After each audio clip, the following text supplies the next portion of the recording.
A group of young people that share love for Vietnamese traditional cultural values joined hands to set up a company to restore traditional costumes and rituals to spread their love to others. This is a performance of five-paneled aristocratic gown worn in the 19th and early 20th centuries under the Nguyen dynasty, 1802-1945. The current outside long dress evolved from this type of traditional costumes, which was decorated with delicate details. The performance is part of Van Hien Jostock Company's activities to bring restored products closer to the public to preserve and uphold ancient cultural values. This is an interesting idea, initiating from the love for traditional culture.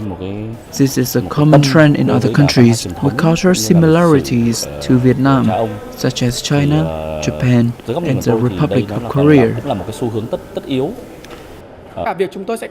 We will work closely with experienced researchers, artisans, scholars, and historians to restore items which have been carefully studied. The restored products will also be used in recreation royal and folk rituals to introduce Vietnam's cultural values to the public both at home and abroad.